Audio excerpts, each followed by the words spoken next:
Nati, ¿doy unas pequeñas palabras? Ya, súper, Lore. Ya, ahí empezó la Isi. Buenas tardes a todos y todas. Les damos la bienvenida a esta instancia que es parte de nuestra Semana San Pedro Constituyente organizada por el Departamento de Historia de nuestro Liceo Bicentenario San Pedro. Ha sido una semana bien interesante. Hoy día en la mañana lo comentábamos con el equipo, ¿cierto? Con harto aprendizaje y haciéndonos cargo también como institución pública del proceso que esperamos empiece el día domingo, ¿cierto? Con este plebiscito nacional. Así que yo, bueno, reiterar mi agradecimiento acá al Departamento de Historia, compuesto por Isidora, por Natalia y Cristín. El día lunes ya comenzamos para que nuestras invitadas conozcan un poquito una charla ya sobre todo el proceso constituyente. Ya estuvo a cargo de un abogado, estuvo bien interesante, también está en nuestro canal de YouTube. Nuestras profesoras también prepararon un video que yo acabo de compartir también con la corporación, les aviso, porque está muy bueno, sobre indicaciones para el día domingo. Y hoy, ¿cierto? Tenemos unas invitadas muy especiales para que nos sigan comentando un poco y quizá en un contexto que muchas veces desconocemos, ¿ya? Así que le doy el pase a Natalia Palma, que ella va a moderar entonces esta charla. Muchas gracias a nuestra directora Lorena Contreras, que hizo la introducción a esta charla que hemos preparado, hemos organizado como Departamento de Historia, y que estamos muy contentas de la convocatoria, de la participación que han tenido estas dos instancias de esta Semana San Pedro Constituyente. En esta oportunidad nos acompañan tres representantes de la organización Lea Sur, que se especifica fundamentalmente en el análisis, trabajo, vínculo con las personas en situación de cárcel. Precisamente vamos a analizar y vamos a comentar cuál es la situación de las personas en situación de cárcel frente al plebiscito del día domingo, y también hacer una contextualización general.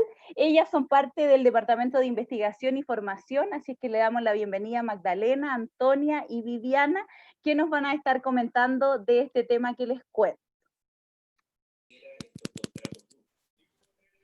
Súper. ¿Puedo compartir pantalla? ¿Estoy habilitada? ¿Sí? Ahí, súper.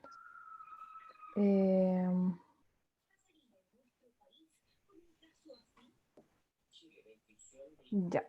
Entonces, presentar.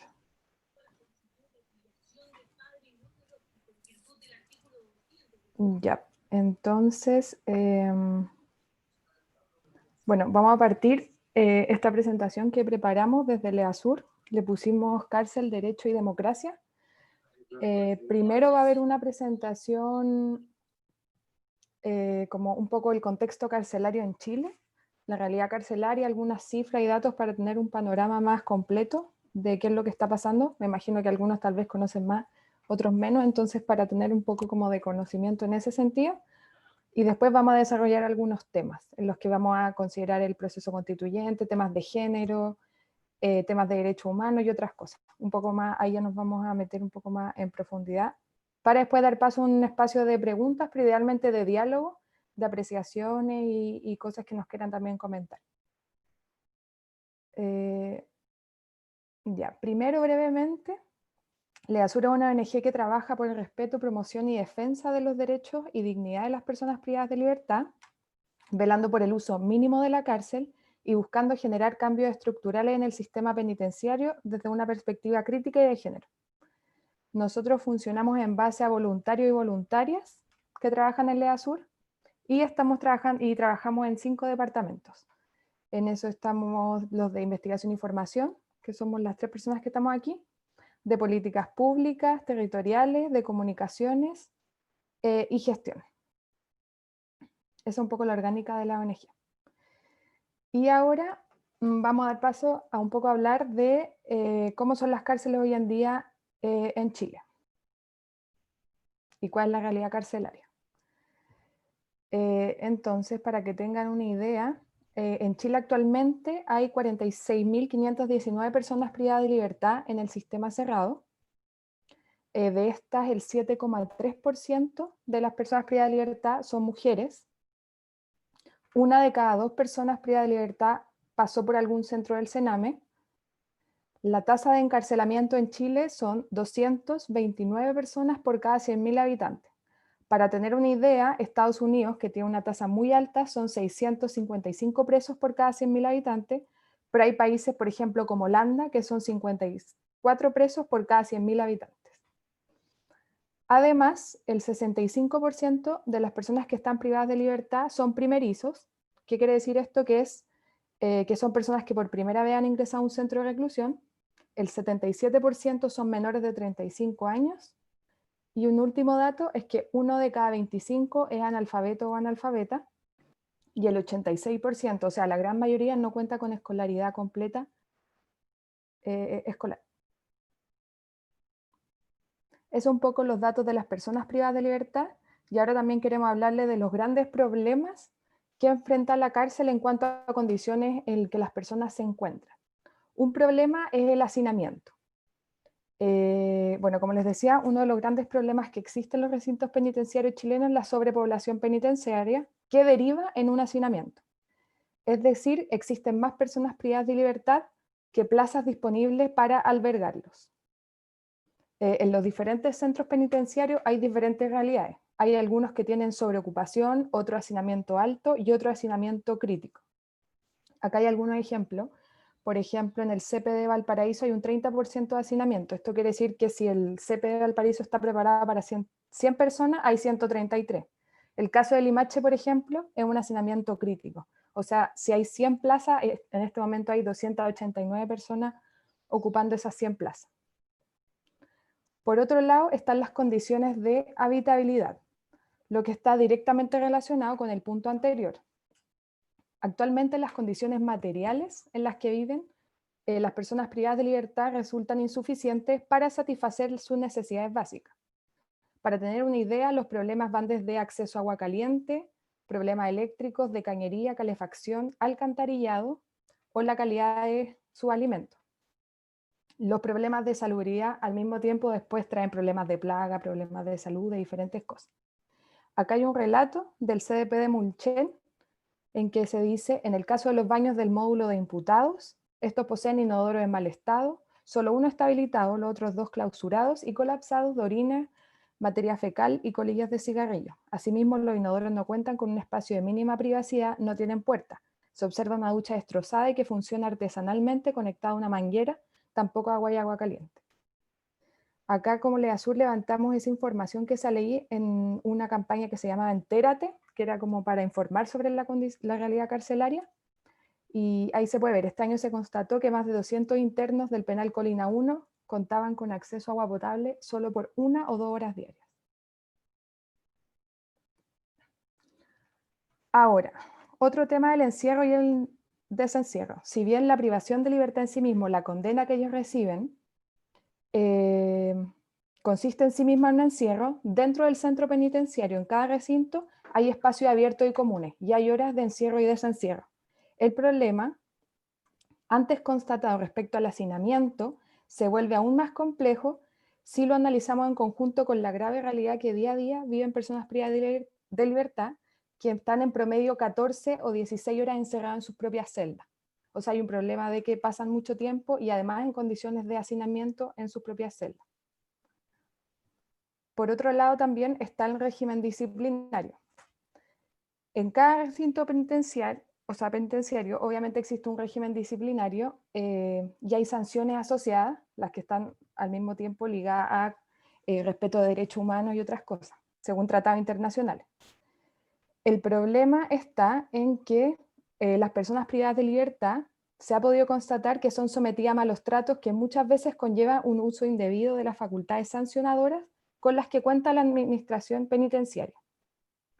Hay un tema también entre las sanciones reglamentarias y las extrarreglamentarias. Por ejemplo, en este testimonio del CDP de Tocopilla sale: en cuanto a recibir golpes, patadas o cachetadas, a cambio de no recibir una sanción reglamentaria, se da de manera habitual, siendo el pago al contado una práctica ya inscrita en las acciones de los funcionarios uniformados. ¿Qué pasa? Que muchas veces las sanciones reglamentarias, por ejemplo, el irse a una celda en solitario, un encierro en solitario, muchas veces las condiciones de esas celdas algunas veces son peores que las celdas en las que viven las mismas personas privadas de libertad. Muchas veces tienen que habitar en condiciones higiénicas deplorables, como por ejemplo, hacer sus necesidades en bolsas, calcetines o botellas. Entonces, en esos casos, esta idea del pago al contado y una sanción extrarreglamentaria lo ven como algo mejor que tener que estar una cantidad de días en esas celdas de encierro, en solitario. Y por último, queríamos hablar de otro tema crítico dentro de los centros penitenciarios, es la asistencia médica. En todas las unidades penales existen altos niveles de humedad en celdas y habitaciones grupales sin ningún tipo de ventilación, con deplorable higiene y servicios sanitarios, todo lo que contribuye a la aparición y propagación de infecciones y enfermedades que no son capaces de controlar dentro de estos centros debido a la pobre dotación de profesionales, medicamentos y equipamientos del servicio de salud. Estos centros cuentan con atención primaria, pero no existe atención de especialistas. Menos hay un trabajo profundo en cuanto a salud mental. Ahí hay algunas cifras, por ejemplo, de un alto nivel de suicidio en personas que murieron entre el 2013 y el 2017. Y esa cifra que se ve ahí al lado tiene que ver con que en 53 establecimientos penitenciarios que fueron observados por el INDH, solo 12 contaban con comunidades terapéuticas. Las comunidades terapéuticas son un espacio en donde existe un tratamiento un poco más integral al tratamiento de drogas. Es un poco en la realidad de quienes están en la cárcel y un poco en las condiciones en las que se encuentran estas personas. Pero también desde el EASUR consideramos que es importante hacer el análisis a la cárcel y a la situación carcelaria desde una mirada de género.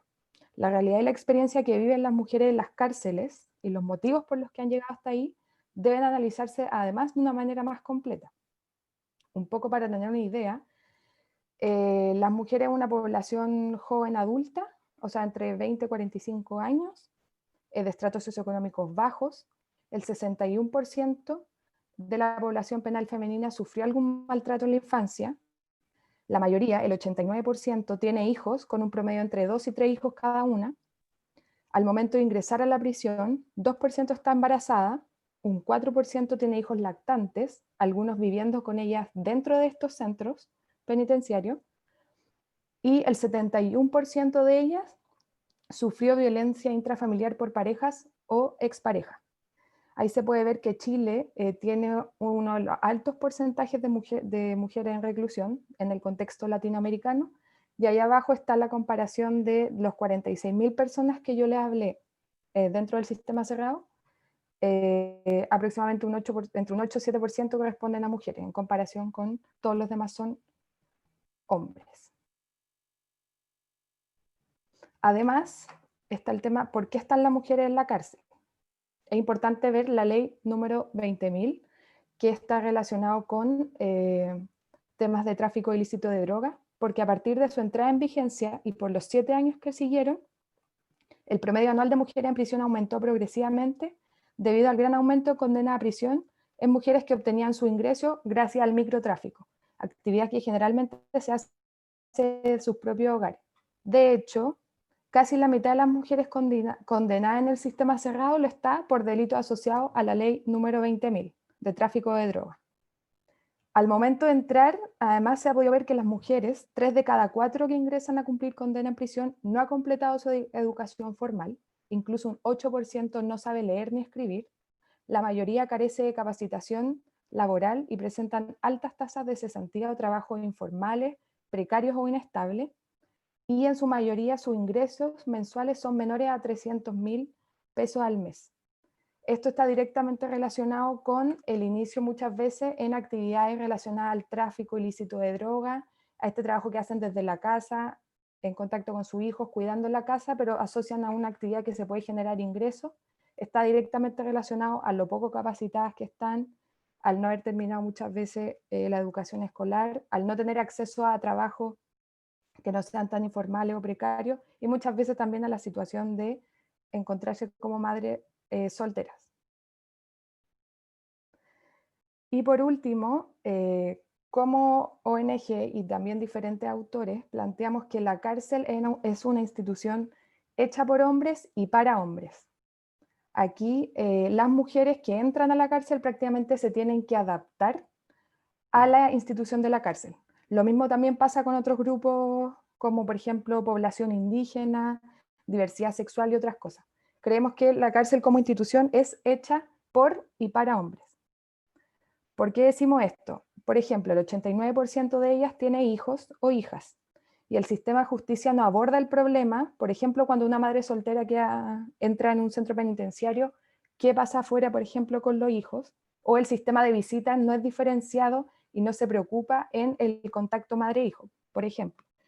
Además, no hay salud, ya hay problemas en temas de salud, no hay tampoco salud especializada en estos centros pensando en necesidades especiales de mujeres. Si las condiciones que antes hablamos de habitabilidad son paupérrimas, hay que, por ejemplo, poner esto en contexto, por ejemplo, el caso de cuando las mujeres menstruan. En estas condiciones, lo que eso significaría. Y también, por ejemplo, las visitas íntimas. En el caso de las mujeres, se exige un uso forzoso de anticonceptivos y además se exige demostrar un vínculo estable con la persona, que va a estar en esta visita íntima, cosa que no se le exige a los hombres, este vínculo estable. Bueno, y acá en esta campaña que yo decía de Entérate, acá hay un testimonio de una mujer que dice: tuve el parto en la enfermería, sin anestesia, no había paños ni ningún utensilio, no había parteros, tuve que envolver a mi hija en una toalla.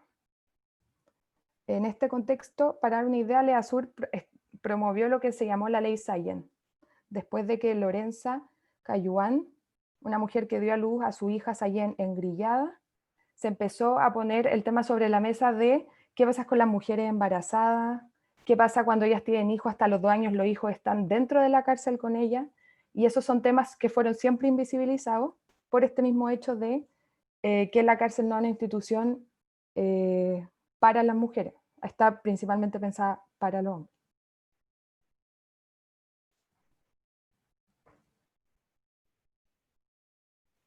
Bueno, se preguntarán ustedes qué tiene que ver esto con el proceso constituyente, ¿cierto? Bueno, para tener un antecedente de todo esto, el 18 de octubre del año pasado, en la revuelta social y popular, más de 11.300 personas fueron detenidas y 2.500 personas encarceladas durante la revuelta social entre octubre del 2019 y marzo del 2020. ¿Qué significa eso? Que el uso de la prisión preventiva se utilizó como una persecución política, ¿ya? ¿Qué quiere decir esto? Que cuando la gente protesta en la calle, se les toma detenidas y se aplica la ley antibarricadas y la ley de saqueos que se promulgó el año pasado, ¿ya? Y muchas personas pisaron la cárcel por primera vez en toda su vida. ¿Qué quiere decir esto? Que personas que a lo mejor no tenían delitos anteriores fueron detenidas y llevadas a la cárcel, y eso qué significa que va a afectar a su vida normal o cotidiana después cuando salgan de la cárcel, ¿ya? Les dejo una pregunta a ustedes para que no me la respondan ahora, sino que se la respondan ustedes mismos. ¿Conocen a alguien que haya pasado por esta situación? Bueno, y en cuanto a eso, Nicolás Toro, que es de la coordinadora 18 de octubre, señala que los detenidos políticos en las manifestaciones son presos políticos en primer término porque generan acciones de rechazo al modelo neoliberal y que a raíz de lo mismo sufren después las consecuencias de la prisión. Entonces, ¿qué significa esto? Que se ha utilizado la prisión como herramienta para infundir el temor, reprimir a las protestas e intentar disuadir a los participantes de las manifestaciones. Obviamente esto tiene que ver con el voto, el proceso constituyente que se viene ahora, porque más que nada protestamos por eso, porque pudiéramos cambiar la constitución, ¿ya? ¿Qué tiene que ver esto con la cárcel? ¿Puedes pasar a la siguiente diapo? Gracias. Bueno, ahí está lo que decíamos de antes, que muchas personas pisaron la cárcel por primera vez, y a esto se le suma la pandemia y las condiciones de salubridad que hay dentro de los recintos. Entonces se pone en peligro al final la integridad física y psicológica de la gente, ¿ya? Que a lo mejor nunca había pasado por esta situación. Creo que la siguiente diapositiva, por favor. Ya. Sí, ahí está. Ya, entonces, en cuanto al proceso constituyente y lo que tiene que ver con las personas que están privadas de libertad. A partir de este contexto actual, como de cambiar el país y de generar una nueva constitución, se hace súper relevante que cuestionarse acerca de lo que está ocurriendo en las cárceles y de los derechos que tienen dentro de ellas. Por ejemplo, el derecho a voto y cómo las personas que están privadas de libertad han sido privadas, valga la redundancia, de este derecho, ¿ya? En ese sentido, la Constitución señala lo siguiente, voy a leer una cita. Los acusados por un delito de pena aflictiva o conducta terrorista no pueden votar, ¿ya? ¿Quiénes más no pueden votar? Los condenados a pena aflictiva, ¿qué quiere decir? Que son condenados por crímenes a más de 3 años, ¿ya? Los condenados por conducta terrorista y relativos a tráfico de estupefacientes tampoco tienen derecho a voto. Pero ocurre que las personas que están en prisión preventiva por delitos comunes y condenados a pena no aflictiva no tienen restricción de derecho a voto. Y aún así no pueden ejercer ese derecho. ¿Por qué? Porque las cárceles no están preparadas para recibir las urnas, por ejemplo, de votaciones o, no sé, los militares no pueden entrar a las cárceles, tienen que estar custodiados por gendarmería, entonces tampoco se permite que las personas que sí tienen derecho a voto puedan votar, ¿ya? Entonces, desde esto, la ONG ha observado que sí existe interés para que por parte de las personas privadas de libertad para votar. Ellos sí tienen intereses. Y además no solo eso, sino que al igual que en los barrios populares, dentro de las cárceles también se discuten temáticas sociales. Existe crítica social. Entonces, perdón, también existen pues, cuestionamientos hacia la sociedad en la que vivimos y hacia la realidad que ellos están viviendo, porque al final, como decía Magdalena, existen un montón de antecedentes que nos hace pensar que ellos también quieren cambiar el sistema donde están en este momento, ¿ya? Asimismo, como ONG, se ha trabajado en una propuesta y proyecto de ley que pueda mejorar esta situación, la cual igual se vio como en cierto sentido truncada por la pandemia, porque tampoco se ha podido ir a las cárceles. Bueno, yo soy nueva en esta organización, pero por lo que yo entiendo se estaban haciendo asambleas dentro de las cárceles como para saber qué era lo que necesitaban las personas privadas de libertad y qué es lo que opinaban ellos también de este proceso constituyente, del cual no estaban siendo parte, ¿ya? Bueno, por último, no existe una ley que regule cómo se cumplen las penas dentro de las cárceles y qué derechos son pasados o no pasados a llevar. Por lo mismo, es esencial que las personas privadas de libertad en algún momento se hagan parte de este proceso de participación y elección ciudadana. No solo del proceso constituyente, sino de elección de presidente o elección de diputados, senadores, que obviamente igual influyen dentro de los centros penitenciarios, ¿ya?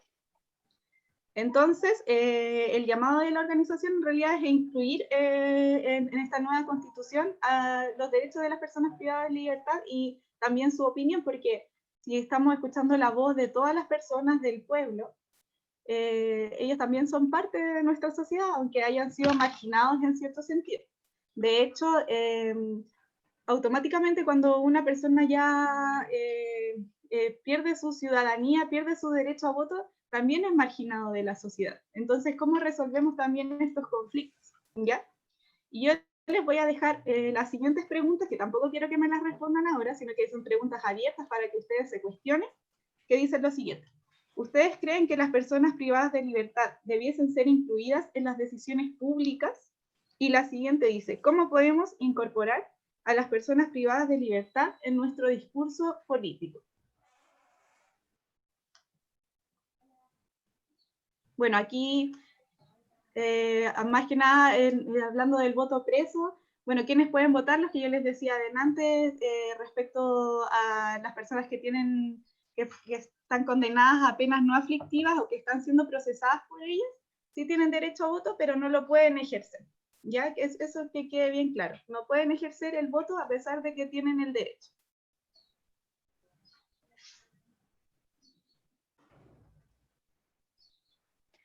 Bueno, yo ahora les voy a hablar de la situación que se da en los derechos humanos y las cárceles.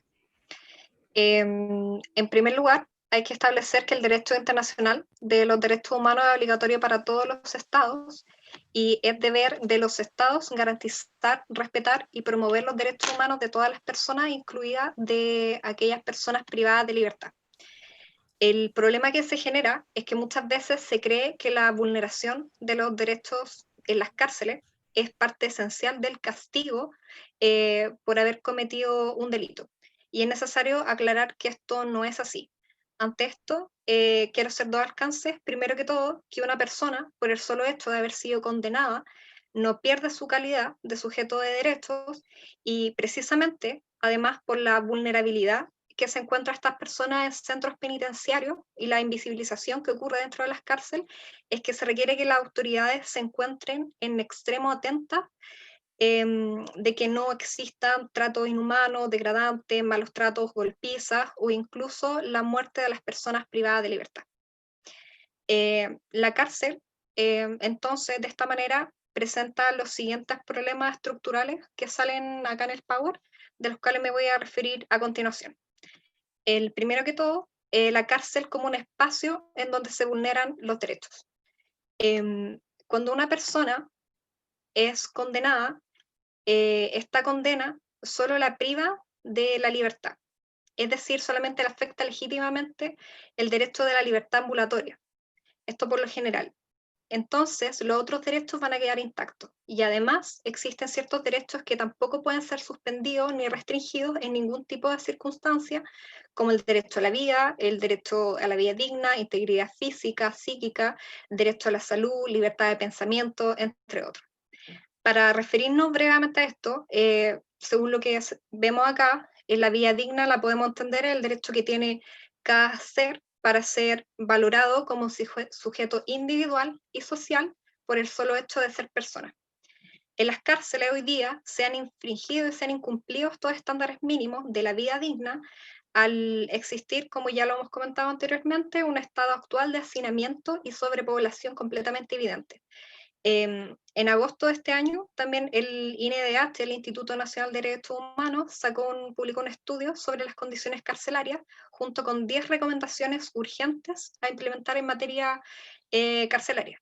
Y la número 1 era tomar medidas rápidas respecto para abordar la sobrepoblación y el hacinamiento en los recintos penitenciarios. Bueno, las cifras lo comentó ya Magdalena, pero aún así agregar que la mitad de las cárceles en Chile ya tienen una sobreocupación sobre el 100% y el 22% de las cárceles tienen una ocupación crítica sobre el 140%.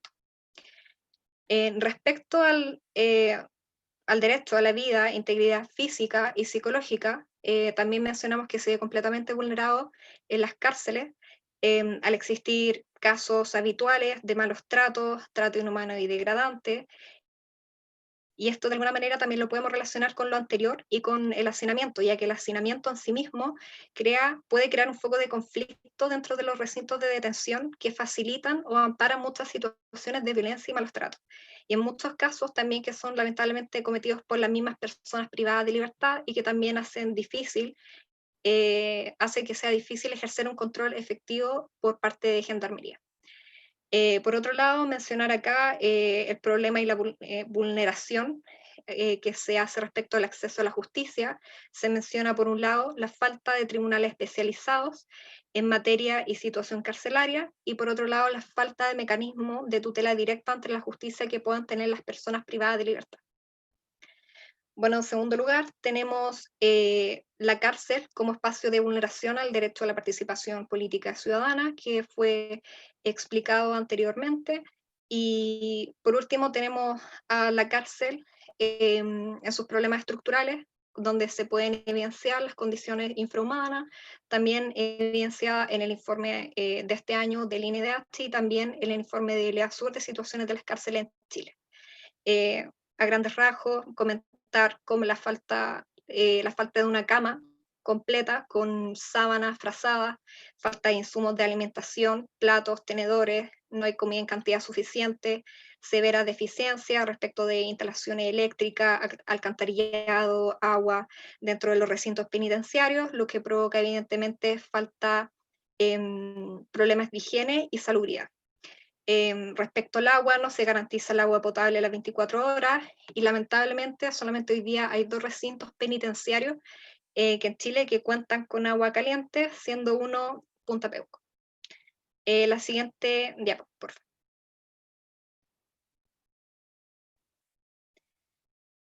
Ya. Bueno, en esta parte quisiera hacer referencia al eslogan ampliamente conocido como que menciona que la cárcel no es la solución.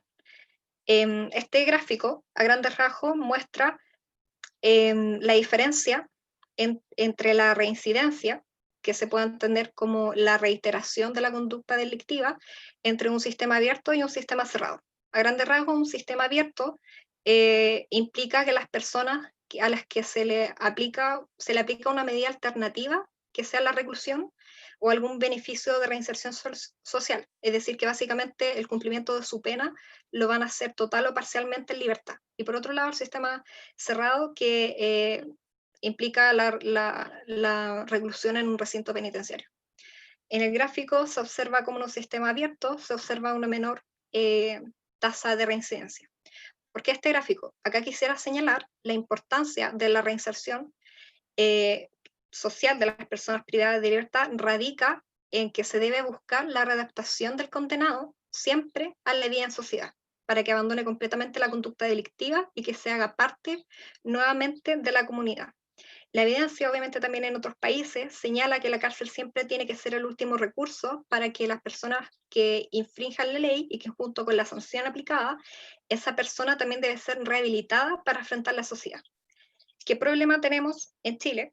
Que hay una nula preocupación por la reinserción, siendo que tiene que ser una de las finalidades de la cárcel. Podemos observar cómo del 100% que el Estado invierte en plata, en dinero, en las cárceles, un 91% de esa plata invertida se va a seguridad y custodia y solamente un 9% se va a programas de reinserción. De la mano de esto viene la capacitación de temas laborales, donde se ve que hay poca inversión real en las capacitaciones laborales, siendo de un 6% en 2017. Por otro lado, señalar otro de los efectos negativos de las cárceles que trae aparejado consigo la reclusión, que se puede en primer lugar mencionar uno que se llama prisionización, que es que se adquieren las costumbres y los valores intrapenitenciarios, la desculturación, que es la mutación de la cultura interna como consecuencia del aislamiento y la pérdida de la cultura externa, la desidentificación, que es el cambio en la propia concepción de la personalidad, y la desmoralización, que es la pérdida también del sentido de la vida y que se apareja en depresión. Y más allá, por último, de los impactos a nivel individual, hay que destacar siempre lo que son los efectos familiares que suceden de que estar una persona privada de libertad. Primero que todo, se pierde un referente familiar, se pierde un padre, se pierde un cónyuge. Por otro lado, se profundiza la marginalidad, que significa el aislamiento de una persona y la falta de la integración de esta la persona en la comunidad. Y por último, también mencionado anteriormente, el grave problema que pasa con las mujeres privadas de libertad, quienes, como mencionó anteriormente la Magda, el 89% de estas mujeres son madres y muchas de estas ingresan embarazadas a los recintos penitenciarios. Y también tienen hijos lactantes dentro de la cárcel. La siguiente diapositiva.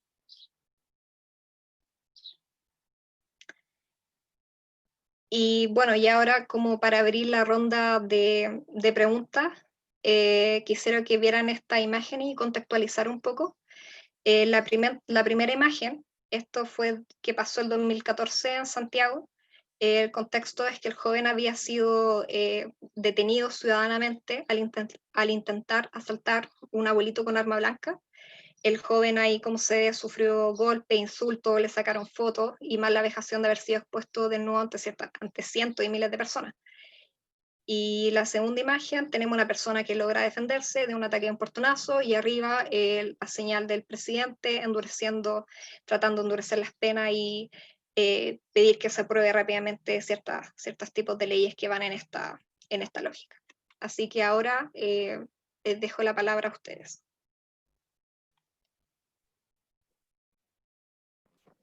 Muchas gracias por la presentación. No sé si las personas que manifestaron sus preguntas en el chat les gustaría hacerle estas preguntas directamente por el micrófono a nuestras expositoras. Las escuchamos, Jimena, Ángel, Millaray, u otra persona que se anime también a responder estas preguntas que están acá.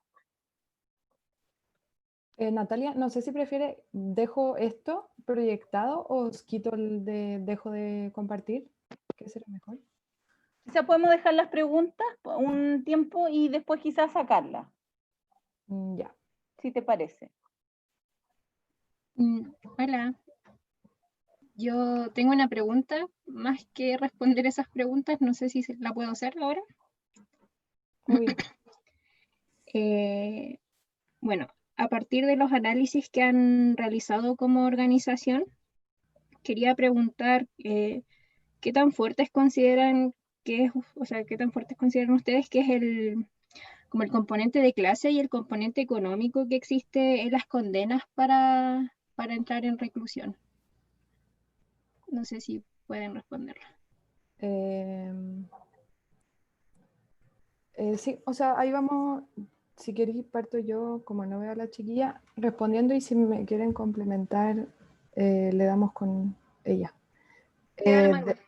Desde el EASUR, yo te voy a hablar tal vez desde una mirada más como de la criminología más crítica, o como la sociología, pensando que yo estudié eso, no tanto como del derecho y todo eso. Y desde el EASUR creemos que efectivamente en Chile se encarcela la pobreza, como es una cosa que la creemos, y que, o sea, si tú ves como toda la caracterización que hicimos de personas privadas de libertad, son las características de un grupo de la población y de un sujeto que es súper posible identificar prácticamente en un estrato socioeconómico. Por eso es que decimos que en Chile se encarcela la pobreza, y eso tiene que ver con que, o sea, también entender que los delitos y toda esta clasificación de lo que va a la cárcel y lo que no, es todo un tema de una construcción que hacen las sociedades. Y existe principalmente un foco en los delitos a la propiedad privada, que se asocian principalmente a delitos cometidos por personas. Generalmente es un tema de generar ingresos, que se asocia también a un tema de falta de oportunidades o falta de formación.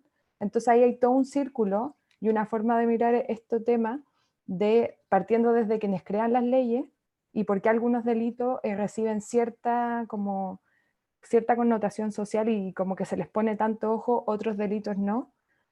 Es efectivamente un tema que, o sea, todo el análisis del sistema carcelario, como tú lo dices, hay que hacerlo en parte con un análisis y cruzarlo con una variable clase. Como nosotros vemos el tema de género, hay diferentes temas, pero el tema de la clase lo cruza y es totalmente como importante al hablar del tema de clase. O sea, al tema de la cárcel. Meter la clase entre medio, ir viendo por qué algunos delitos sí y otros no, generalmente los delitos que se asocian a ciertos grupos socioeconómicos. No sé si alguna de las chiquillas quiere agregar algo. No, me parece que está muy completa la respuesta. No tengo nada que agregar. Gracias. Igual, Sí. no sé cómo se pueden ir respondiendo las preguntas del chat, igual, como para no dejarla... ¿Se puede? Sí, si Sí. tú quieres escoger una pregunta, la puedes ir respondiendo. Ángel solamente nos decía que no podía activar su micrófono, pero estoy esperando que Millaray y que Jimena se motiven a participar, pero si tú quieres puedes escoger una y responderla, ni un problema. Era como para saber si la íbamos a responder, porque por ejemplo aquí preguntan Ángel, por ejemplo, dice que las personas privadas de libertad no pueden votar porque han hecho crímenes malos, o sea, que han hecho crímenes, y hay otros que están en libertad y que sí pueden votar. en realidad tiene relación con lo que decía Magdalena, que al final sí tiene que ver la clase social con la privación de libertad. Entonces, ¿por qué las personas que han cometido crímenes y están en libertad pueden votar? Es por el sistema penitenciario que tenemos en este país, al fin y al cabo. Porque se encarcela directamente a las personas que tienen menos dinero o menos posibilidades también de repente para pagar un buen abogado. Entonces, ¿por qué ellos pueden votar? Porque no los metieron a la cárcel solamente, pero no hay como una relación entre crímenes y el voto, sino que las personas que están privadas de libertad no pueden votar. Pero si uno comete un delito y no te meten a la cárcel, obviamente vas a poder seguir ejerciendo tu derecho a voto. Y claro que no es justo, como señala Ángel.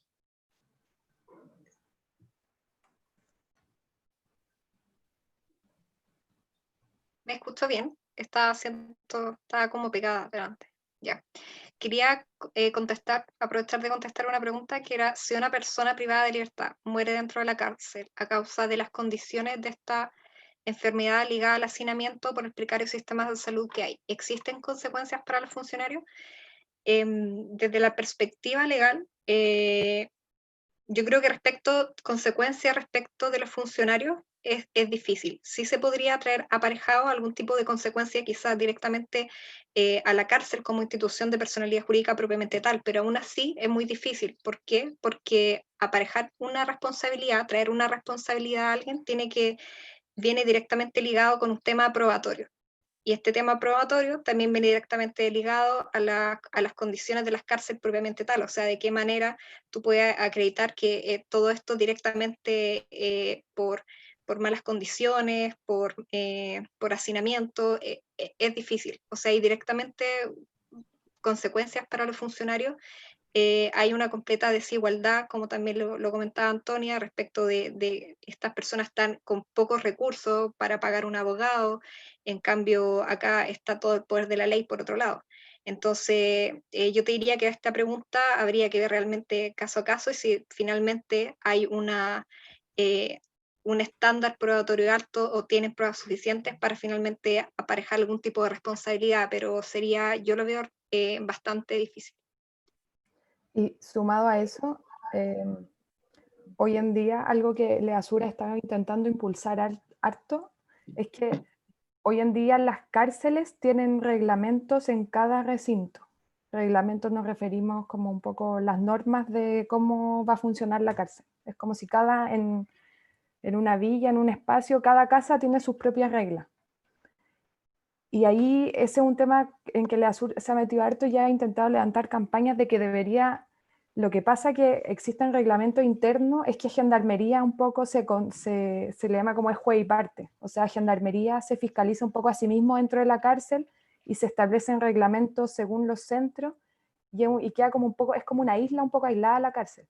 No hay una ley que se diga no puede haber hacinamiento, no hay una ley en general para el sistema carcelario que diga cuánto tienen las horas de encierro, desencierro, el tema de la salud, del trabajo, de la reinserción. Entonces, además, todo lo que pasa dentro de la cárcel es aún mucho más complicado porque Gendarmería es, esto que decía yo, juez y parte. O sea, lo que pasa, ellos lo hacen, al mismo tiempo se fiscalizan a sí mismos.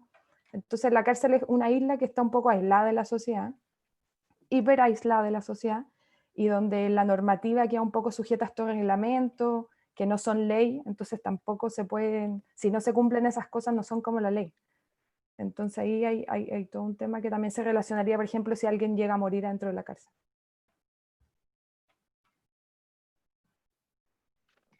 Quería recoger una pregunta también del chat de Nazarena, que también tiene que ver con el tema cuando se reflexiona, cuando se discute sobre los temas carcelarios. Muchas veces parecemos establecer como categorías entre los delitos que existen como de manera legal, pero también como categorías como la impresión ciudadana, podríamos decir. Cómo clasificar quizá a los presos de los delitos comunes y por otro lado parece que establecemos a a los presos, por ejemplo, por una vulneración de un delito sexual, y por otro lado, establecemos a los presos que están en esa situación por los delitos de lesa humanidad. Entonces, ¿qué opinan ustedes sobre esta diferencia? Y recogiendo la pregunta de Nazarena, ¿por qué a un violador le dan poco tiempo en la cárcel y a un ladrón más tiempo? O al violador le dan simplemente cárcel en la casa. ¿Qué opinan ustedes sobre esa categorización? ¿Parto yo? Voy a partir desde el punto de vista legal. Más o menos manejo las cifras. Una pena de violación tiene aparejado de 5 años a 10 años. Un robo puede ir de 5 años a 20 años, por decirlo así. ¿Qué pasa acá y por qué muchas veces pareciese, claro, que un violador va a libertad y un ladrón tiene más tiempo? ¿Cuál es la diferencia? Es que cuando una persona comete un delito por primera vez, el sistema da otro tipo de soluciones muchas veces que no son cárcel inmediata, que son las famosas salidas alternativas, que son medidas alternativas a la cárcel, por lo cual la gente va a cumplir su condena en libertad.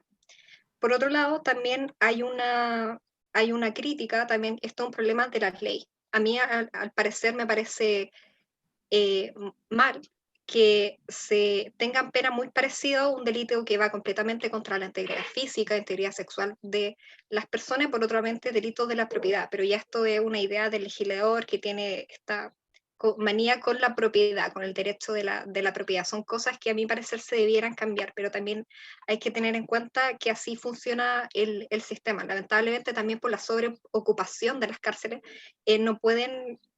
no tienen espacio para cada persona que comete esto, se va a ir a la cárcel. Están tratando también de descongestionar. Entonces, por eso también de repente pasan estas situaciones. Eso.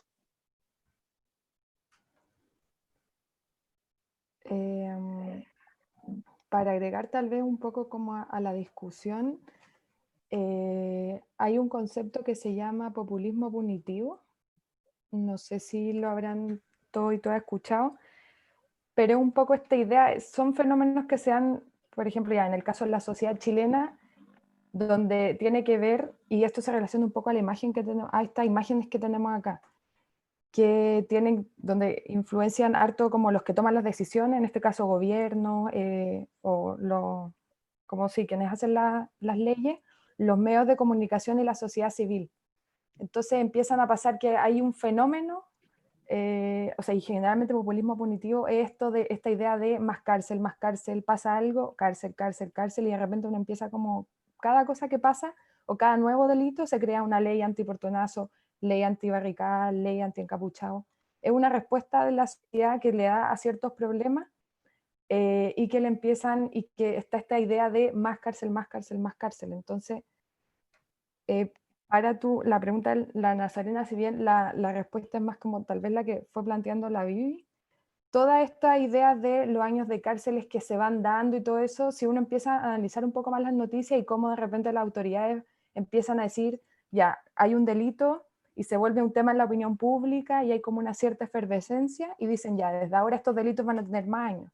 Y es todo un tema también entre comunicacional, estratégico, y un poco de hacer sentir a la gente que vamos a darle más cárcel con esta idea de que los problemas se van a ir solucionando con más y más cárcel. Ahora, con todo el tema de este como boom que ha habido en temas de género y de diferentes delitos asociados, eso lo más probable es que empiece a haber un cambio en toda la legislación respecto a temas de delito sexual y todo eso.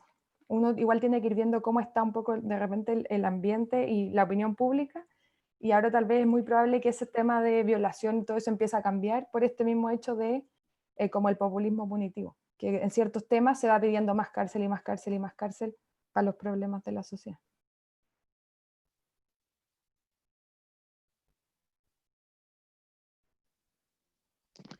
No sé si Millaray quiere animarse a leer las preguntas que ha hecho en el chat para que las puedan responder también nuestras expositoras.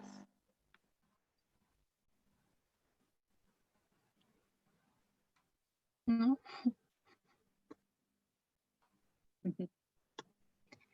Las leo yo. Una de Ya, las dale. preguntas de Millaray dice, ¿existe una capacitación psicológica a Gendarmería? ¿Conocen eso?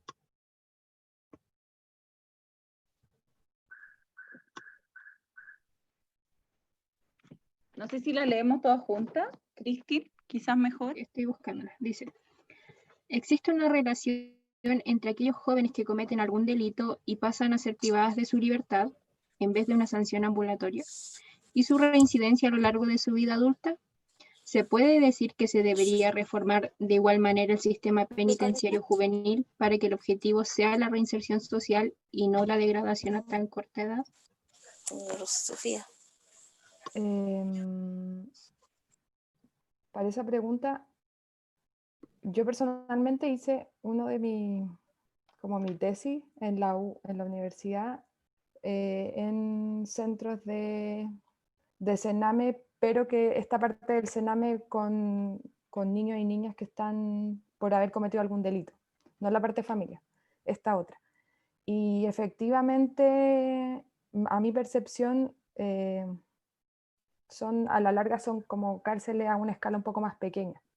Si bien a ellos se les tiene que asegurar temas de educación, tratamiento psicológico, de salud, las cosas que uno podía ver, los testimonios que veía, las formas de castigo, en que cuando los castigan, por ejemplo, les cancelan asistir a clase, el consumo de drogas que seguía existiendo, los altos niveles de depresión adentro, y todo la dinámica que se generaba adentro de estos centros, que por cierto también están resguardados por gendarmería, o sea, hay rejas, los espacios tampoco son los mejores, el frío, todo ese tema, efectivamente, si bien son sistemas separados, el sistema como juvenil es diferente al sistema de adultos, sin duda debe, lo que tú decías, o sea, debe como arreglarse este sistema sí o sí, y el paso por ahí de estos niños y niñas, las tasas de reincidencia también eran altas. Pasaba que entraba uno y de repente se da algo que algunas veces hay gente que lo llama como contacto criminal, se me olvidó la palabra que seguía, pero esta idea de como que uno empieza como a entrar en una dinámica y en una cultura un poco de tema de que son puras personas ahí que habían cometido delitos, los separan según peligrosidad, es toda una dinámica que a la larga los mantiene como en este ambiente. Y sin duda hay una relación con la reincidencia de ellos. Y como antes yo había comentado, la mayoría de los adultos que están en la cárcel han pasado por algún centro del Sename. Creo que era 1 de cada 2, que es una tasa altísima. Otra de Millaray dice, ¿el sistema carcelario es financiado desde el Estado directamente o por medio de una subvención, como ocurre en el Sename? Hay cárceles estatales y cárceles concesionadas. Y ahí es diferente claramente la realidad. Por ejemplo, las cárceles concesionadas ahora con el tema COVID, la cárcel concesionada nos hacía cargo de entregar kits de como temas de higiene y todo eso. Eso se pasaba a responsabilidad de la familia, a diferencia tal vez de las cárceles por parte del Estado. Y ahí también hay toda una discusión de cuando se privatizan ciertos como servicios que el Estado da en temas de salud, educación, y en este caso de la cárcel, hay que tener ojo, y también es súper cuestionable el pasar ciertas funciones a manos de privados y cómo hacer esta separación.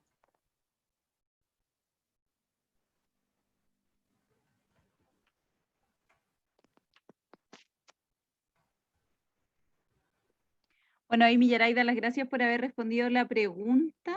No sé si se me pierde alguna otra pregunta en el chat para que la quieran plantear también. No sé si hay alguien más que le gustaría plantear otra pregunta. Yo igual tengo una, pero quiero abrir también la palabra si a alguien más le gustaría preguntar de los y las presentes.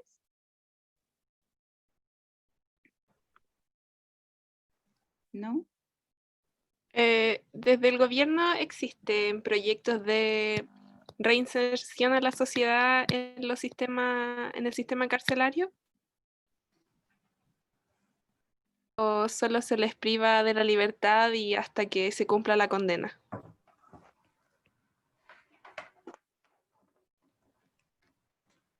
No sé si alguna chiquilla quiere responder.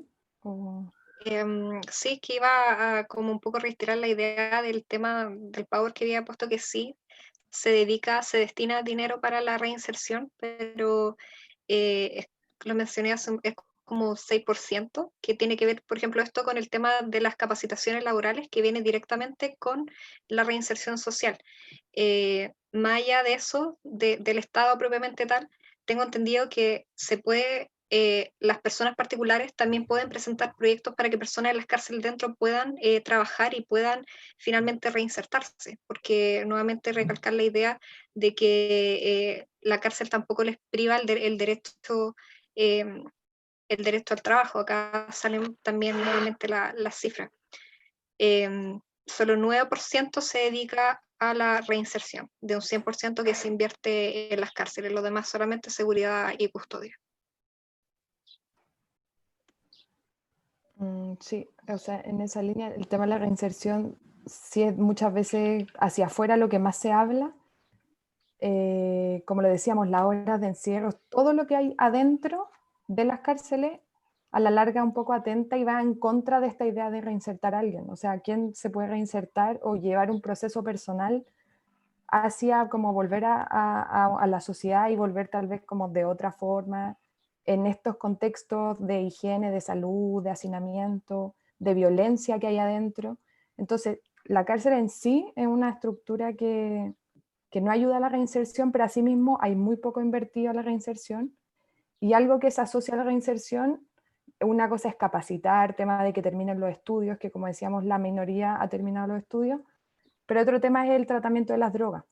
El nivel de consumo con el que llegan y la adicción que existe es súper alta, y los tratamientos de drogas son muy escasos, y los que son relativamente más completos, hay casi que ganarse un cupo ahí. Duran poco tiempo y hay que tener muchos requisitos de conducta, de varias cosas, entonces no son cosas que estén aseguradas. Muchas veces estos terminan siendo como beneficio, el poder optar a capacitación, a tratamiento de droga. Entonces, si se ve como un beneficio, la reinserción no está siendo como el eje del paso de las personas privadas de libertad por la cárcel. Gracias. Bueno, yo también quería agregar que no solo tiene que ver como con la reinserción dentro de la cárcel, porque finalmente antes de entrar a la cárcel y después de salir de la cárcel tampoco se dan como las condiciones para que las personas que han sido privadas de libertad y luego recuperaron su libertad puedan recuperar su vida cotidiana. Onda, no, después quizás les cuesta mucho conseguir trabajo, como reintegrarse a la sociedad, entonces eso obviamente también influye como en los programas que pueda tener el Estado o las cárceles de reinserción. Sí, o sea, todo lo que dice es totalmente cierto. Gracias entonces por responder las preguntas. Quería resumir algunas preguntas que estaban pendientes en una sola pregunta, que es finalmente por qué no se mejoran las condiciones carcelarias, por qué no se les da la posibilidad de mejor trato a las mujeres, por ejemplo, que era una pregunta que hacía Ángel, por qué no se habilita en el fondo mesas para que voten a aquellas personas que no están condenadas por pena aflictiva. Es una pregunta quizá un poco más retórica, pero ¿por qué en el fondo? ¿Qué es lo que falta ahí? Y quizás vincular también esa pregunta con, si ustedes quieren como opinar o responder, vinculado al proceso que va a comenzar este 25 de octubre, el domingo, ¿qué debería contener la Constitución con respecto a esta situación que estamos conversando? ¿Qué creen ustedes que debería contener para que en el fondo estos derechos que están siendo pasados a llevar sean resguardados? O sea, respecto a la primera, ¿por qué? Porque es un tema altamente impopular, la cárcel y el resguardo de los derechos de las personas privadas de libertad. Y eso lo relaciono con la idea del populismo punitivo. Esta idea de que los medios, la sociedad civil y desde la autoridad existe esta idea de más cárcel, castigo, y como una idea así como súper, como de castigar y que aprendan mucho la lección estas personas. Eso se asocia a que cuando alguien quiere aventurarse y, no sé, abrir un proyecto de ley en temas relacionados a la cárcel, son cuestiones que se quedan estancadas, que son poco populares y que me imagino que políticamente hablando es tomar riesgos porque son cuestiones impopulares. O sea, la persona que se abanderice por temas de cárcel tal vez tenga adherente sus votos y sea un tema que socialmente lo más probable es que sea súper cuestionado y se vuelva así como en alguien impopular al querer tratar estos temas. Cuando hay otros temas mucho más populares que tratar desde la legislación.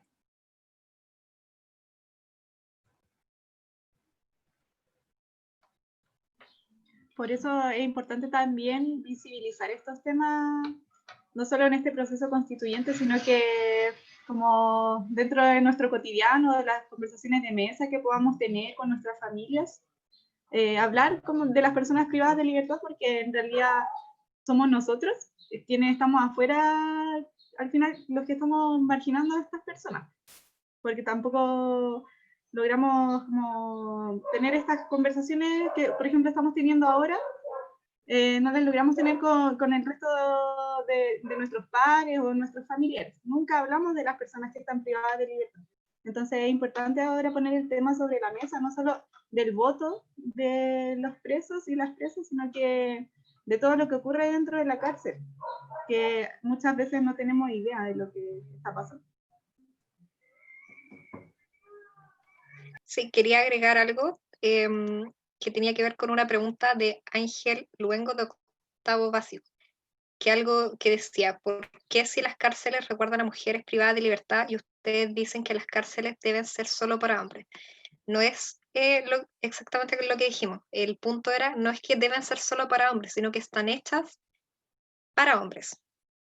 ¿Cuál era la diferencia? Y acá se refería respecto de que no están hechas para mujeres, en el sentido, nuevamente, recalcar de que las mujeres tienen ciertas situaciones particulares, como lo mencioné, que entran muchas mujeres embarazadas y que tienen que amamantar y que no están las condiciones de higiene, no están las condiciones de salubridad, y entre otras cosas, como la menstruación, por ejemplo. O sea, a eso básicamente iba ese punto. Quería aclarar.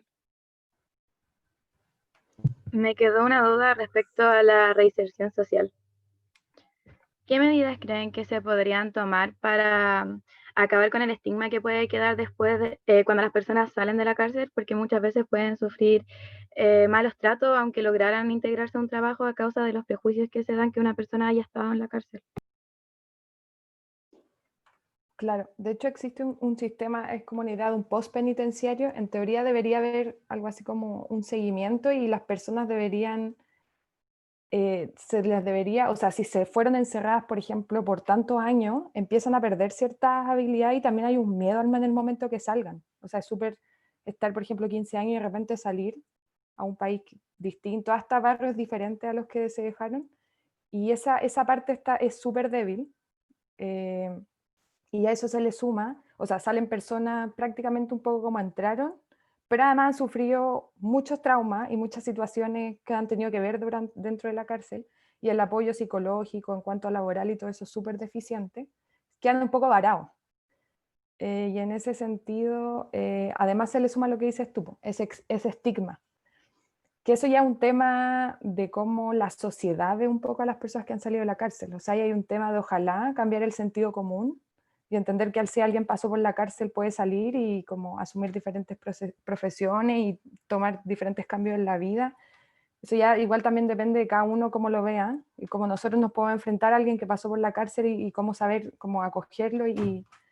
Pero ahí hay temas como bien asociados como al ideario de la sociedad.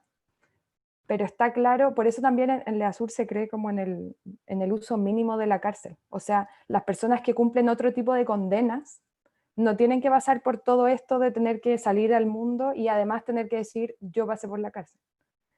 Y no quedan tan aislados. Muchas veces también esas situaciones hacen que también se vuelva como a reincidir. Entonces, claramente tiene que haber un acompañamiento post-penitenciario en todas las áreas de la vida de la persona, pero desde LEASUR nosotros creemos que el uso de la cárcel debería ser mínimo, y empezar a pensar y a cuestionarla e intentar que la cárcel no sea la solución. Creemos como que hay muchas otras soluciones antes de pensar en la cárcel y en hacer pasar a una persona por todo esto y por lo que viene después, que muchas veces hasta es mucho peor como lo aislado que se empiezan a sentir en la sociedad. Sí, eso quería agregar otro aspecto que tiene que ver con la reinserción, que es que las personas después de cometer un delito, un crimen, una falta, ellos pueden, después de un tiempo, hacer una solicitud de eliminación de antecedentes penales, es decir, que los papeles queden en blanco en el registro civil. O sea, si alguien averigua, esta persona tiene los papeles limpios, por decirlo así. Pero aún así hay un plazo largo. Hay un plazo de 3 años para faltas, que es lo más básico de un delito, por decirlo así, lo menor, lo menos grave, y de 5 años para otro delito. Entonces, igual, a mi parecer, es un tiempo muy largo para que la persona que ya cometió un delito, que ya pagó, ya fue a la cárcel, siga estando condenado, entre comillas, porque sus papeles están con esta marca, por decir que cometieron un delito. Entonces, ese es otro aspecto a mencionar, que quería mencionar. Muchas gracias por haber respondido. Gracias a usted, Jimena, por estar atenta y participar. Quería reiterar la pregunta que había hecho, quizás como reformularla, de qué derecho creen ustedes que debería estar asegurado en esta posible nueva constitución que incidiría de manera directa en el mejoramiento, ya sea de las condiciones de cárcel o, qué es lo que estaban conversando ustedes, evitar llegar a la situación de cárcel. ¿Cómo podríamos, en el fondo, si estuviésemos en esa situación de redactar la constitución, para, en el fondo, que estas problemáticas se vean resueltas en mayor medida, ojalá?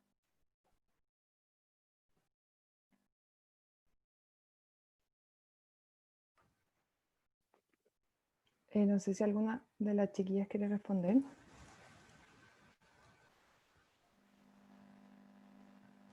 O sea, ya. ¿Yo? Es que yo creo, o sea, primero que todo es que tener en claro que los derechos ya están. O sea, los derechos ya están, se supone que los derechos humanos están garantizados por los tratados internacionales y también por la Constitución, y eso no creo que cambie. Eso no va a cambiar. El problema es que cómo se hacen, el problema es cómo garantizar esos derechos en la situación actual, en la situación penitenciaria. Y yo creo que ese es el problema propiamente tal, porque las personas que hoy día están recluidas siguen teniendo derecho a salud, integridad física, psicológica. El problema es que no se les garantiza y no están visibles, están completamente invisibilizadas. Entonces, esa quería ser esa pequeña aproximación. O sea, ellos nunca han perdido la calidad de sujeto de derechos por estar presos. Eso. Sí, bueno, es básicamente lo que dice la Biblia. El tema es, o sea, y a la larga como muchas cosas, o sea, en la Constitución ya existen ciertas cosas, y el problema es cómo se garantizan y cómo se están llevando a la práctica.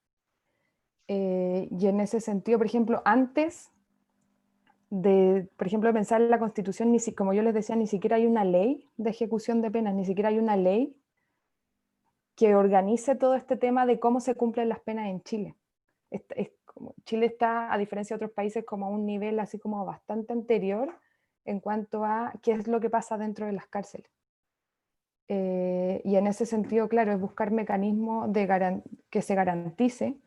Uno, igual, y respecto al proceso constituyente, el tema de la participación tal vez es como simbólico en el sentido de considerar a estas personas, por ejemplo, en este proceso. Ya partiendo por eso, es como ya un tema en ese sentido como simbólico. Pero tengo entendido que igual se pueden considerar temas de proporcionalidades de las penas en la Constitución y diferentes cosas que se busque como garantizar. De temas así como bien leguleyo, yo cacho poco, pero el tema es como también estas cosas se pueden mencionar y se puede hablar, me imagino, de personas privadas de libertad dentro de la Constitución y como hacerlo explícito.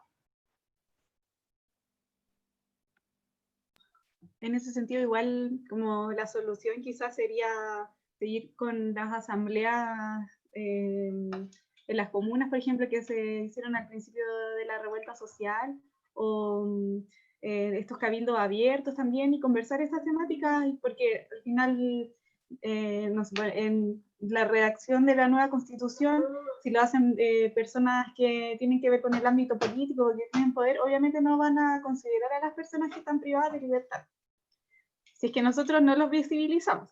Porque si ya ponemos el tema sobre la mesa, quizás sí puede haber un cambio. En ese sentido, igual creo que a lo mejor la solución también sería de un tipo de asamblea constituyente también, como que todos podamos crear esta nueva constitución y poner estos temas sobre la mesa.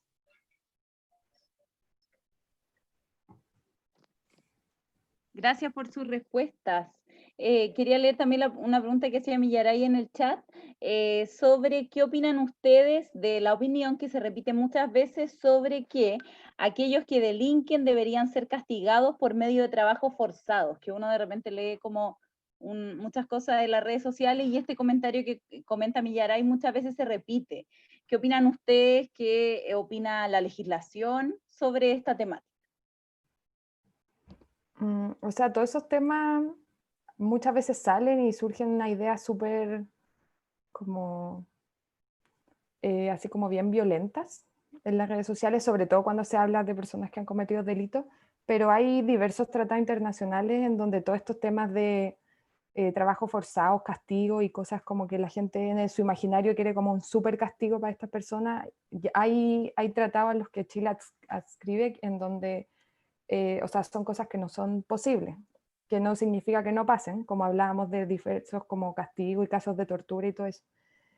Pero para mí estos son temas muy asociados a lo que hablábamos de como populismo punitivo, que en redes sociales además se exacerba este tema de querer como que haya más castigo que el estar privado de libertad, o sea, que estén privados de libertad y además reciban como triple castigo en diferentes cosas.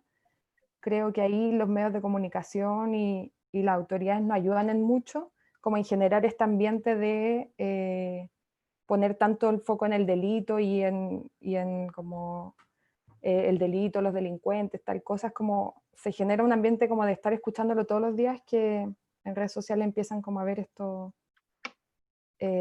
comentarios y la gente además empieza como a apoyar entre sí y terminan como unas cuestiones medias macabras que se pueden ver en redes sociales respecto a personas privadas de libertad.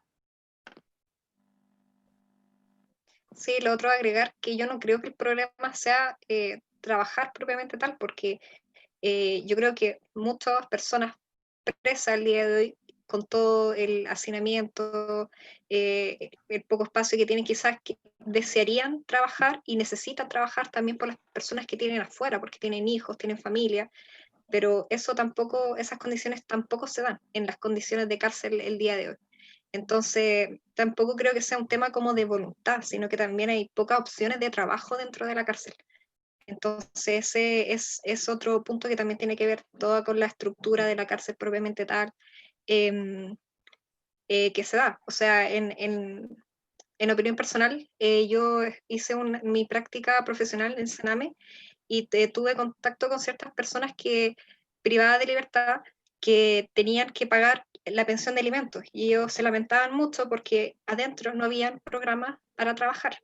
Entonces, ¿cómo lo hacían? Entonces también ese es otro problema, o sea, no es que las personas ahí obviamente que tampoco no quieren quedarse sin ingresos, pero no están las capacidades, eso.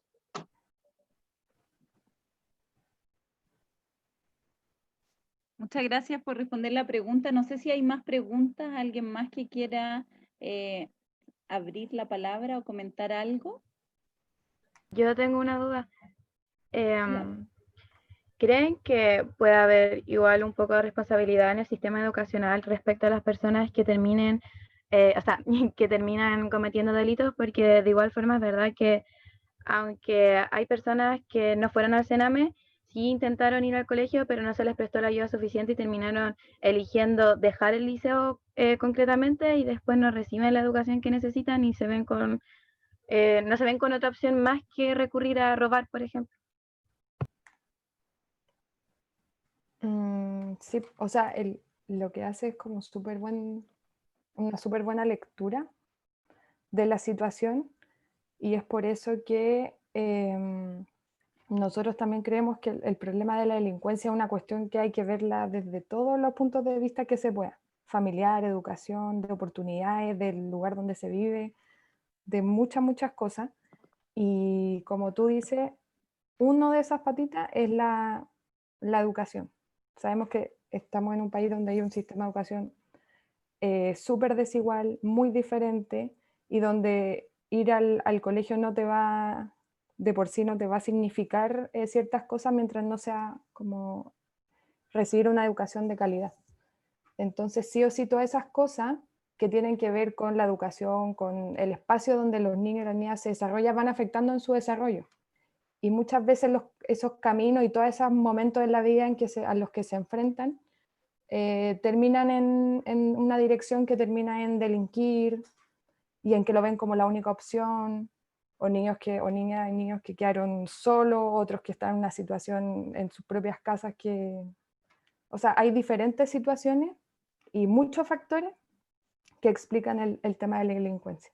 Pero el tema de las oportunidades y lo que está relacionado a la educación es como súper importante, como tú dijiste.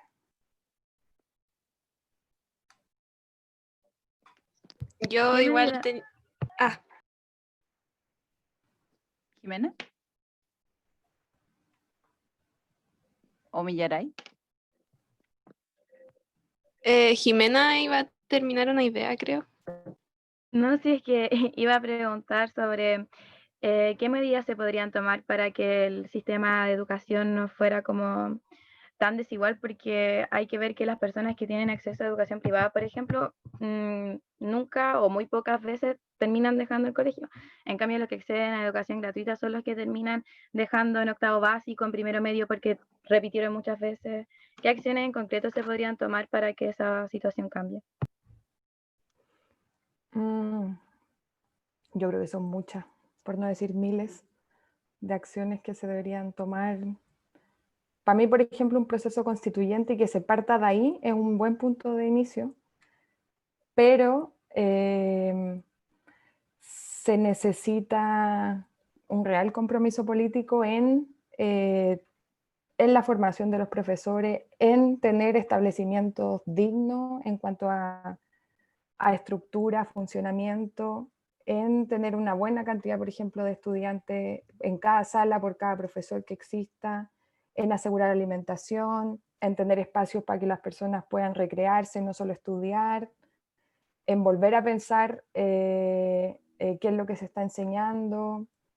Creo que son como muchos factores, muy difícil saber por dónde empezar, que una de esas puede ser, por ejemplo, un proceso constituyente, pero es mucho. Lo que sí creo es que se tiene que partir y se tiene que incluir a las comunidades educativas pensando en todos, desde los niños y las niñas hasta las últimas personas que trabajan en la escuela, y tal vez ir pensando en una solución en conjunto, porque el problema que se llegó con la educación ya es muy grande. Entonces la solución tiene que ser al mismo tiempo muy grande, y son muchas cosas las que hay que tal vez pensar y discutir como todos juntos y todas juntas.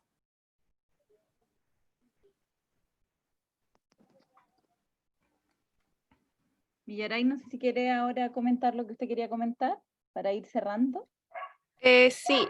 O sea, lo escribí, pero me dijeron que lo leyera. Y decía que en el sentido de que ustedes hablaban de la discriminación por haber estado en la cárcel, y ahora que estamos en un proceso constituyente, si se debería poner atención al artículo 16 sobre la libertad del trabajo y su protección, que está en la Constitución, que dice que, lo puse entre comillas, que textual, que se prohíbe cualquier discriminación que no se base en la capacidad o idoneidad personal, porque finalmente esa parte es muy subjetivo, quiénes son idóneos y capaces para cierto trabajo, y aquí se daría la opción de que se discrimine por haber sido un expreso.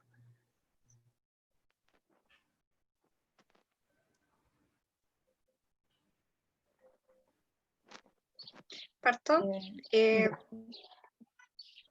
Yo no creo muy que este artículo sea problemático, porque siento que estos artículos igual se han se han utilizado mucho, sobre todo en el tema del derecho laboral. Entonces, esto, si bien legalmente no está definido, así como está, como tú dices, como subjetivo, en la práctica esto sí está bien como utilizado y no han habido problemas. Al menos yo no veo la problemática. Y si existiera la problemática, también desde el punto de vista legal, esto sería muy fácil también de recurrir, según yo, con un recurso de protección. Entonces, a mi parecer, no creo que este artículo en particular pudiera ser la forma como para discriminar a un expreso. Tal vez ahí el tema está eso que decía la Vivi de la eliminación de antecedentes. O sea, si se hace una eliminación de antecedentes o sea, en tiempos diferentes, a uno tampoco en todas partes le preguntan así como de forma oral si estuvo o no preso. El tema es si los antecedentes van a estar por no sé cuánto tiempo como dando cuenta de eso, tal vez ahí se puede generar como acortar esa brecha de discriminación, por ejemplo, al momento de ir a solicitar un trabajo.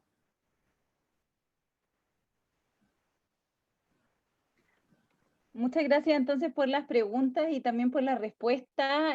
Agradecer este espacio donde también se dan el tiempo, la paciencia de responder los comentarios y las preguntas de quienes se motivaron a participar. Me parece muy significativo también lo que comentaba Jimena, de finalizar también esta charla y esta reflexión desde el área que nos convoca, que es finalmente la educación.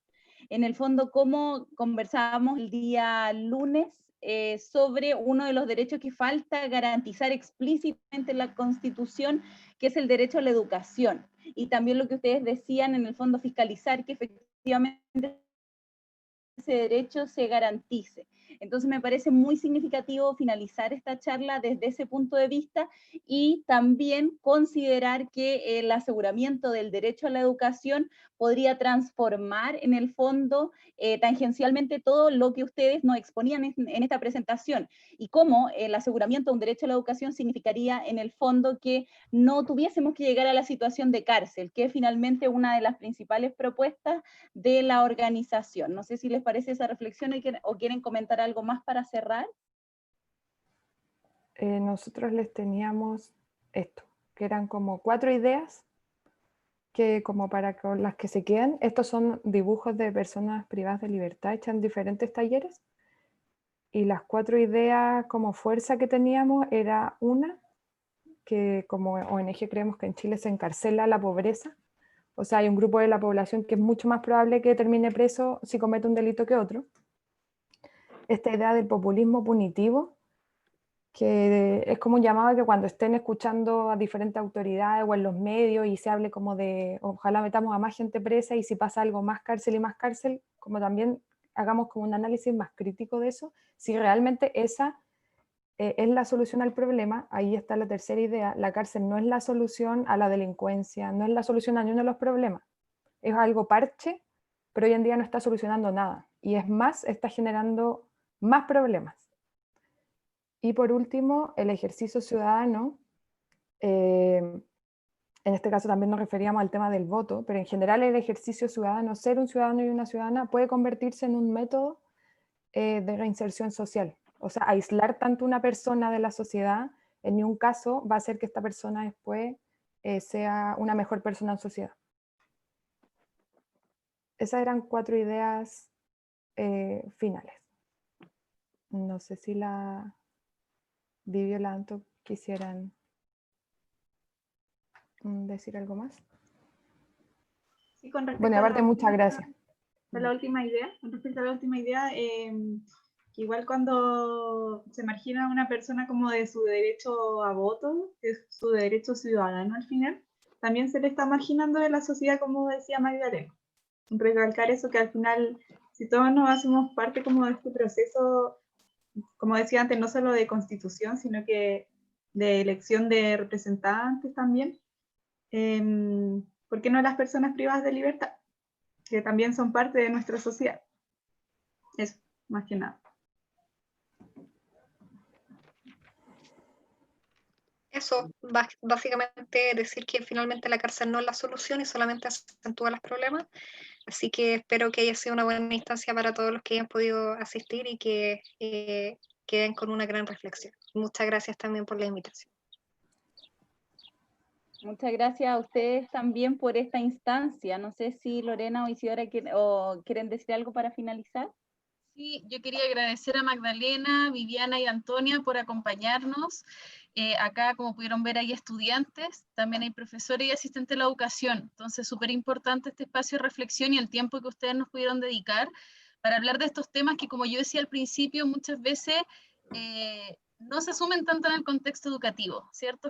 Es como otro ambiente, entonces no se habla mucho. Así que yo en verdad agradecerle este espacio, vuelvo a reiterar el agradecimiento también al Departamento de Historia, y esto va a quedar guardadito entonces en nuestro canal de YouTube, Clases San Pedro, para que lo puedan ver el resto de la comunidad, ya que este es un horario de la tarde donde nuestros estudiantes ya no están conectados con nosotros, entonces lo pueden ver en otro momento. ¿Ya? Así que solo reiterar mi agradecimiento y gracias, Nati, también por moderar esta charla. Nosotros igual les vamos a hacer llegar documentos, infografías, documentos, diferentes cosas, también dibujos, relatos escritos por personas privadas de libertad, porque si los quieren también socializar con el resto del colegio. Se lo hacemos llegar a Natalia. Sí, súper. Ah, bueno, y nos pueden seguir en las redes sociales, que ahí también hay harta como información constante. Sí, eso, muchas gracias. Gracias a ustedes por su participación. Nos despedimos entonces.